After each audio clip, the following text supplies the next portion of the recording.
नमस्कार दोस्तों, mission geography YouTube channel में आपका बहुत बहुत स्वागत है।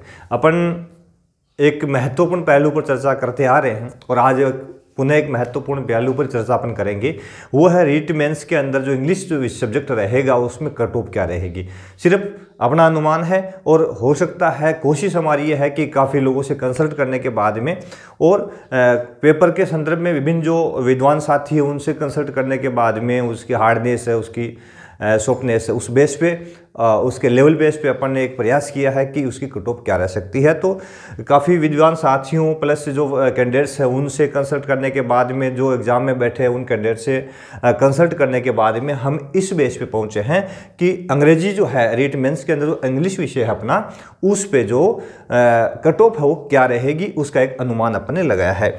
उस अनुमान के बेस पे यदि अपन देखें तो अपन पाएंगे कि टोटल जो रीट मेंस 2023 वाली जो एग्ज़ाम है जिसमें रीट के अंदर टोटल जो पोस्टें हैं वो है इंग्लिश विषय की 8,752 8,782 पोस्टें हैं।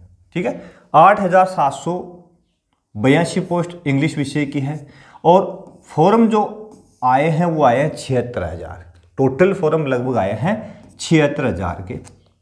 ठीक है, अब इसमें यदि अपन टोटल फॉर्म के बेस पे और पोस्टों के बेस पे यदि कंपटीशन देखते हैं तो 9 पर 1 का सिलेक्शन है, यानी 9 कैंडिडेट्स में 1 का सिलेक्शन हो जाएगा।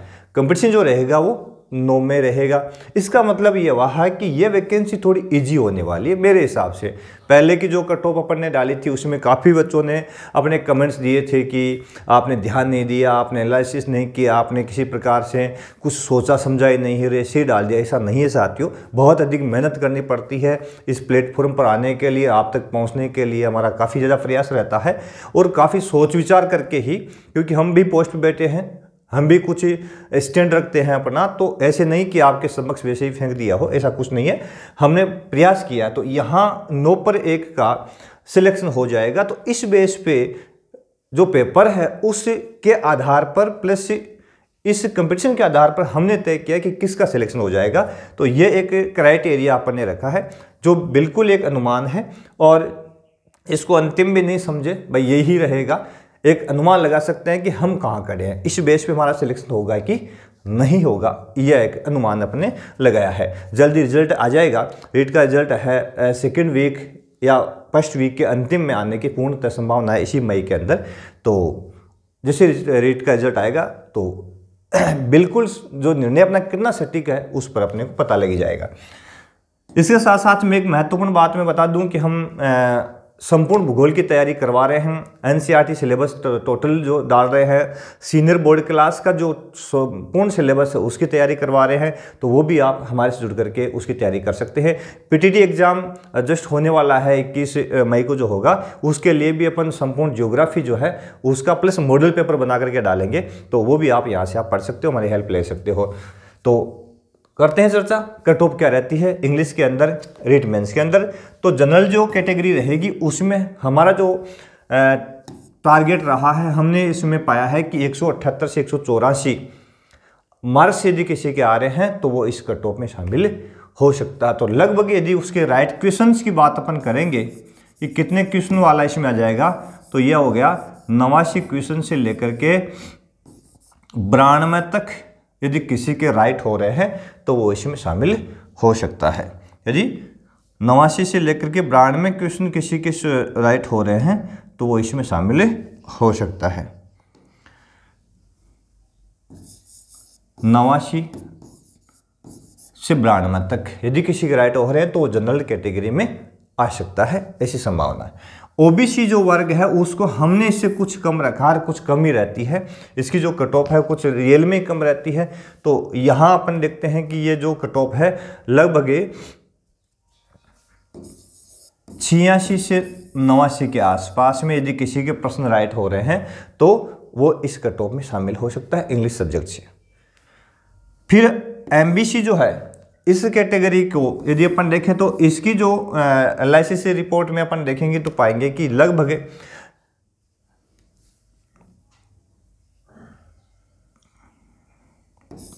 85 85 से लेकर के और 88 क्वेश्चन जिसके राइट हो रहे हैं वो इसमें शामिल हो सकता है, MBC कैटेगरी से उसका सिलेक्शन हो सकता है। फिर EWS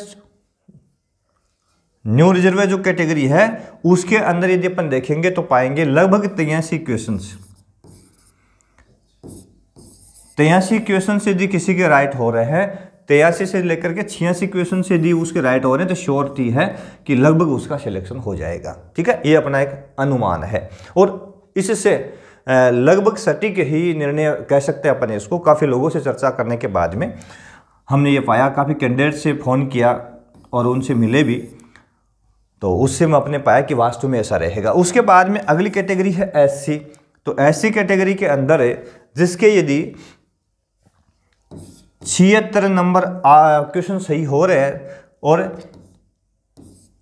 76 से लेकर के 79 के आसपास में राइट हो रहे हैं, इसका मतलब 50% के आसपास जिसके आ रहे हैं वो श्योर सिलेक्शन के अंदर है। और ST को यदि अपन थोड़ा डाउन रखें तो ये लगभग 76 क्वेश्चन से लेकर के 77 क्वेश्चन तक यदि किसी के राइट हो रहे हैं तो ST कैटेगरी में उसका सिलेक्शन हो जाएगा। ये बेस। और इसमें जो महिला प्रतिभागी है, फीमेल जो है वो फीमेल जो है इसमें अपन कितना रख सकते हैं, 5 क्वेश्चंस है वो डाउन कर लेंगे। ठीक है ना, फीमेल जो प्रतिभागी है वो क्या करेंगे, इसमें 5 क्वेश्चंस है वो डाउन कर लेंगे।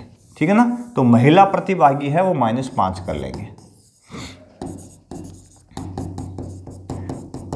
और पुरुष प्रतिभागी है वो इस प्रकार से इनकी कैटेगरी रह जाएगी। ठीक है, और इसके बाद में यदि काफ़ी बच्चों के कमेंट्स आते हैं, सर मैं जो डाइवर्स है प्लस जो विडो है, जो हैंडीक्राफ्ट है, उनकी अलग अलग किस प्रकार से रहेगी, तो उनके बेस पे यानी ये कैटेगरी है उस बेस पे उनके यदि 10 क्वेश्चन डाउन भी चले जाते हैं तो इजीली उनका सिलेक्शन हो जाता है, क्योंकि बहुत कम कंपटीशन उनमें होता है, बहुत कम कैंडिडेट जो है वो काफ़ी स्कोर तक पहुँचते हैं जो कैटेगरी में आते हैं, तो उनका इजीली अपन देखें तो ये जो कैटेगरी अपन ने तय की उससे 10 क्वेश्चन से यानी कम से कम 20 नंबर यदि डाउन में चले जाए तो उनका सिलेक्शन हो जाता है। ठीक है, तो कैसा रहेगा ये अपना अनुमान, अपने कमेंट जरूर लिखें और कमेंट भी थोड़ा सा सार्थक लिखें, कहाँ तक अपने अनुमान लगा रहे हैं, कहाँ तक ये सटीक है और कितनी सही साबित हो सकती है, आपका क्या अनुमान है, अपना अनुमान ज़रूर बताएं।